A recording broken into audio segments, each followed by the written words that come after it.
You said yes to the interim title because someone told you it was a proving ground, that performing well in the acting capacity would position you for the permanent appointment, that the organization needed to see you in the role before formalizing it. You believed that because it sounded like a logical sequence. Performance produces confirmation, the tryout produces the contract. That sequence describes how the arrangement was sold. It does not describe how it functions. The acting role, the interim assignment, the stretch opportunity, the temporary elevation with the implicit promise attached, these are not auditions. They are extractions. They are the mechanism through which organizations obtain senior-level output at junior-level cost, for as long as the person filling the gap is willing to produce it under conditions specifically designed to delay the moment that production requires compensation. Think about what you were doing in that role. You were doing the job. Not a modified version of it, not a partial scope. The job. The decisions that needed to be made were being made by you. The relationships that needed to be managed were being managed by you. The team that needed direction was receiving it from you. The function existed and it was operating because you were running it. You just weren't being paid for the function you were running. Now think about the language used to explain why the permanent appointment was taking longer than expected. The process needs to run through HR. We want to make sure we do this correctly. There are approvals required above my level. Budget hasn't been confirmed for the headcount. We're looking at the full picture before we finalize. These sentences have different words. They have one function. They extend the window during which you perform the role without the organization committing to the role's cost. Each explanation is individually plausible. Together, they form a holding pattern, and the holding pattern is not a temporary state waiting for resolution. In many cases, the holding pattern is the strategy. The organization is not slow-walking an approval. It is operating the function at reduced cost for as long as that arrangement remains available. The arrangement remains available as long as you remain in it. Here is the specific asymmetry that makes this work. You are performing under audition logic. The organization is operating under extraction logic. You believe your continued strong performance is building the case for confirmation. The organization observes your continued strong performance as evidence that the current arrangement is sustainable. Those are opposite conclusions drawn from the same data. The better you do, the stronger the argument becomes, not for giving you the role, but for continuing to get the role's output without formalizing the role's cost. High performance inside an interim arrangement does not accelerate the permanent appointment. It removes the urgency that would otherwise require one. Think about the people who are confirmed quickly. Think about what distinguished their interim period from yours. In most cases, the difference was not performance. You can verify this because you know what they were producing and you know what you were producing. The difference was departure risk.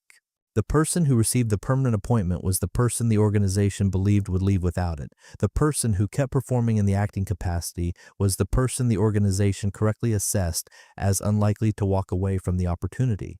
Your commitment read as patience.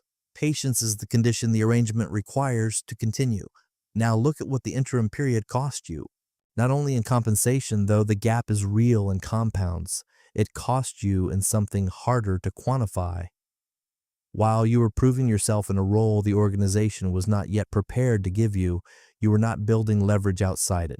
You were not in the market. You were not having conversations with other organizations about the level you were operating at. You were managing your professional identity around a title that did not reflect your function because you believed the function would soon produce the title and visible job searching would signal a lack of commitment to the proving ground. The interim period created the conditions under which you could not effectively pursue what the interim period was supposed to deliver. That is not an accident of timing. It is an incentive structure. The arrangement needed your full investment in it to function. Full investment required you to deprioritize everything that would give you an alternative to it. The audition framing produced exactly the behavior the extraction required. And then the permanent role was posted externally. Not always, but often enough that the pattern has a name inside every organization even when nobody uses it out loud.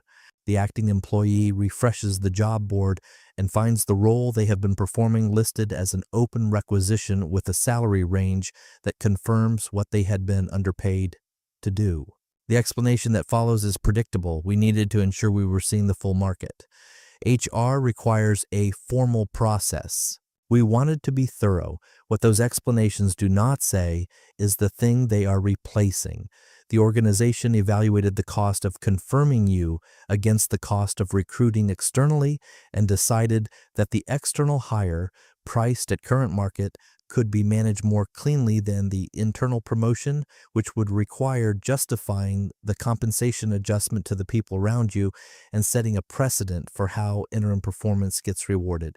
You built the case. They used it to write the job description. Your performance during the acting period informed exactly what the permanent role required. The candidate who gets hired will benefit from the infrastructure you built and the gaps you solved. The role they are stepping into was shaped by what you did in it. That contribution will not appear in their offer letter, in your severance calculation, or in any document either of you will ever read. Here's the frame that clarifies every interim arrangement you will ever be offered. There are two questions that determine whether a stretch opportunity is a proving ground or an extraction. First, is there a defined timeline with a stated decision point in writing with named consequences if the decision does not happen? Second, does the compensation adjust immediately to reflect the scope with the understanding that the permanent appointment adjusts further, or does compensation follow confirmation? If the answer to both questions is no, the arrangement is structured to defer indefinitely, not because anyone decided to take advantage of you, because the structure has no mechanism forcing resolution, and without a forcing function, resolution waits until someone else creates one. You create the forcing function, not by performing harder, which removes urgency, not by asking repeatedly, which produces more holding language, by making the cost of the current arrangement visible in the only form the organization responds to. You become a flight risk. Concretely, specifically, credibly, you have a conversation, not a threat, a professional conversation in which you make clear that your continued presence in the acting capacity has a timeline attached to it that is yours, not theirs, and that the timeline is short. That conversation changes the structure. It introduces a cost for delay that did not previously exist. It replaces the organization's calculation from whether to formalize the role with when, and the when becomes now because the alternative is losing the output they have been receiving at reduced cost, and replacing it requires recruiting, onboarding, and paying market rate to someone who cannot do the job as well as you already proved you could. The conversation feels uncomfortable because you have been operating under audition logic. And audition logic says demonstrating frustration disqualifies you. That logic serves the arrangement. It protects the extraction by making visible dissatisfaction feel like a risk you bear rather than information the organization needs to receive. You are not an auditioner. You have already demonstrated the performance, and the discomfort in that conversation is the price of shifting from someone being evaluated to someone making a decision. Those are different positions. Only one of them produces the outcome you were told the proving ground was building toward. The acting role was designed to feel like a step toward something. The step only happens when you stop waiting for it to be given and start making it cost something to withhold. The organization knew the difference between an audition and an extraction the entire time. Now you do too.